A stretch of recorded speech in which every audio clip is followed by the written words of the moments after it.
economics now says, forget fossil fuels, let's move into the green revolution. So there's lots of things to be positive, but I think this is where everybody, particularly the youth, are getting frustrated because politicians are too slow.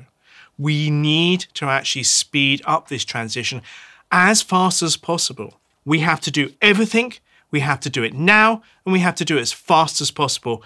We also have to make sure, though, it does not affect people adversely. Social justice, environmental justice, climate justice must be at the heart of every single political decision.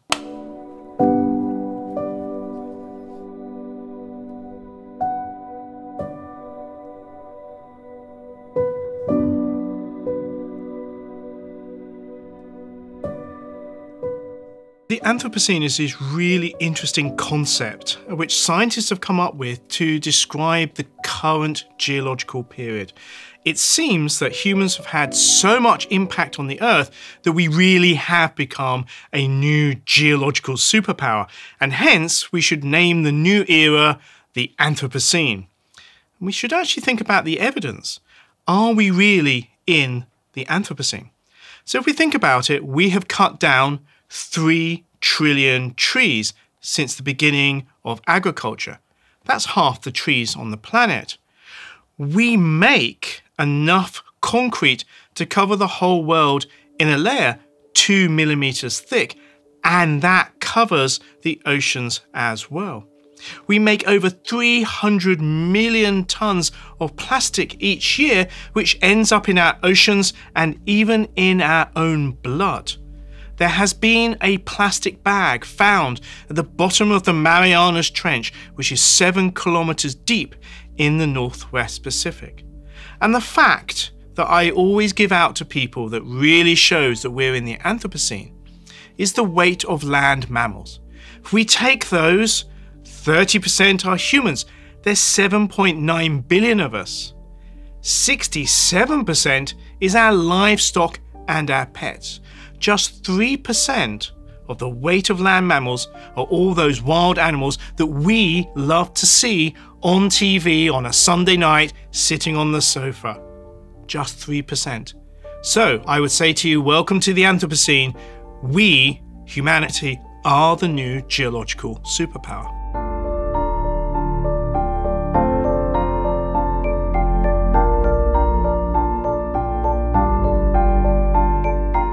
We have deforested vast areas of the tropics.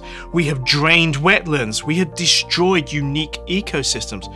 We're also polluting the planet. We're putting heavy metals, we're putting minerals and plastics into our soils, into our rivers, and into our oceans. So therefore, I take a much more holistic approach to humanity's impact on the planet. And any solution that we have to climate change must also deal with other things. It must deal with actually improving people's lives. It must deal with actually improving our environment. And I see that there are so many win-win-win solutions out there that we can actually build a better planet for everyone.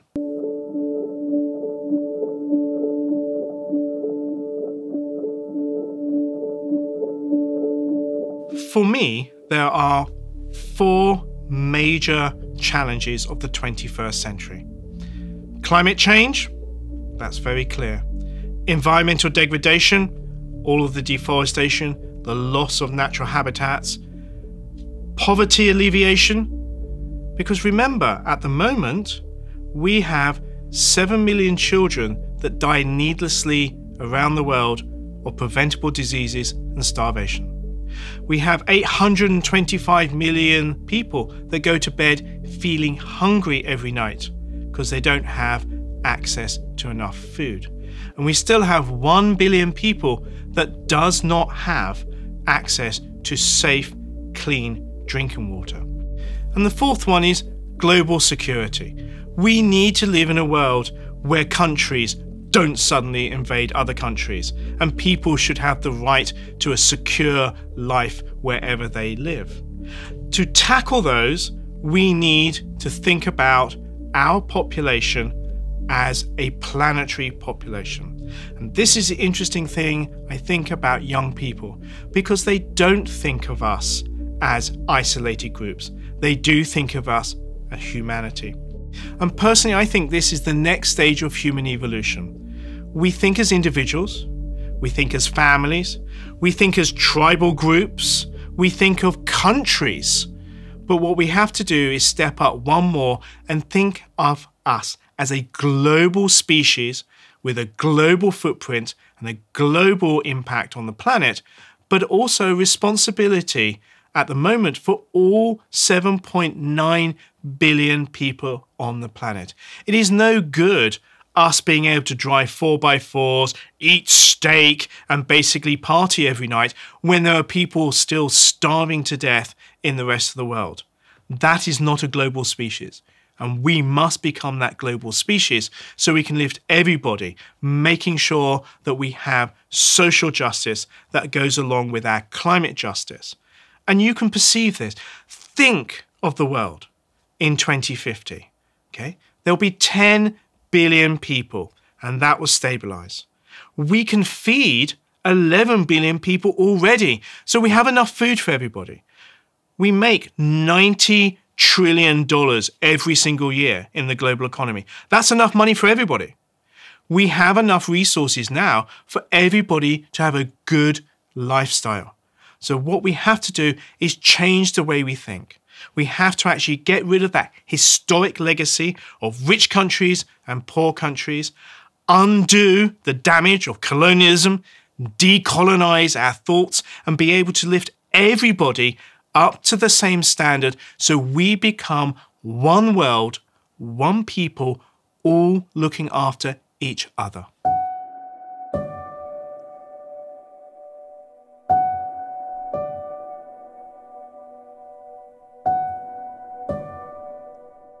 I think the challenge of climate change is a tripartite. We have government, corporations, and individuals. And what we need is all three of them to step up and actually change.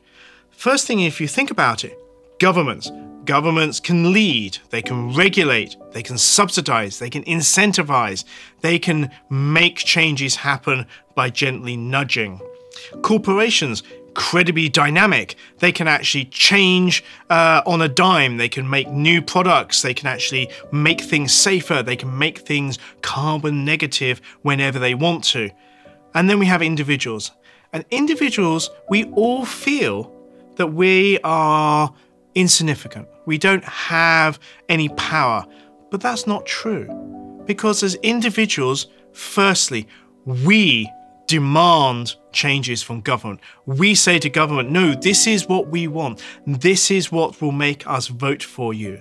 In terms of corporations, we have individual power because where we put our money is really important to them. And so therefore we can choose to go for more sustainable brands or plant-based diets, things that really we care about. And the other thing that individuals forget is they forget their own influence. I have sat in $1 billion company and seen it change overnight. Why? Because two individuals had a conversation, middle management, over the water cooler, where they were both struggling with climate anxiety. They explained it to each other and went, oh, you feel the same way. And then they started to talk to other people. And the company suddenly realized that all the employees felt the same way. And suddenly the company changed. So within 5 years, they went from 0 to hero. And this is the power of individuals. You never know what conversation you have with what person will make a big change.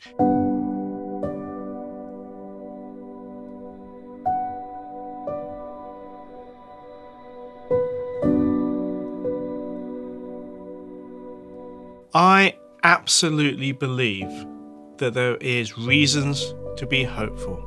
We have the scientists, we have the knowledge about our impacts. We have all the technology. We have incredible entrepreneurs, we have incredible business leaders who, if we actually incentivize them in the right way, will actually create even more solutions to the current environmental issues. We have young people.